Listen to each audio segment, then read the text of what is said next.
श्री माता पार्वती ने अपने पुत्र गणेश जी से प्रश्न किया कि तुम इतने चिंता में क्यों हो। तो गणेश जी जवाब में बोले कि मुझे कोई मन से याद कर रहा है। जब ही मूषक बोले आपका यहां रहना जरूरी है। उसी दौरान वहां ये सब देखकर शिवजी बोले कि किसी भी कार्य को अधूरा छोड़कर कोई भी शुभ कार्य संपन्न नहीं होता। फिर श्री गणेश सभी की आज्ञा लेकर चल पड़े। वहां उन्होंने तप करता हुआ इंसान देखा। तभी श्री गणेश बोले आंखें खोलो, मैं तुम्हारी भक्ति से प्रसन्न हुआ।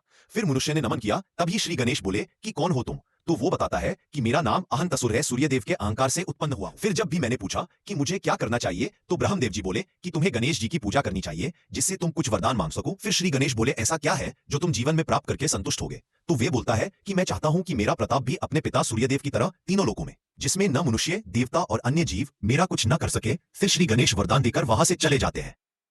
फिर सब देवता इकट्ठे हो जाते हैं श्री गणेश की विवाह में। और शुरू होने के दौरान नंदी जी मूषक को बोलते हैं कि क्या हुआ मूषक, इतने परेशान क्यों। फिर वे बोलते हैं कि विवाह में बाधा का आभास हो रहा है। फिर तुरंत वहां अहंतसुर अपना वरदान का सदुपयोग करने की चाह में आ जाता है। फिर सब उसे हराने की कोशिश करते हैं पर उसे कुछ नहीं होता और ऊपर से श्री गणेश की भी बात नहीं मानता। तो फिर माता पार्वती जी ने अपने पुत्र से कहा कि विवाह के बीच उठना सही नहीं। फिर गणेश जी ने विघ्न हरण के उससे हरा दिया। इसलिए कहते हैं कि कोई भी शुभ कार्य अर्थात विवाह या आदि चीजों में गणेश जी सारे विघ्न हरण लेंगे।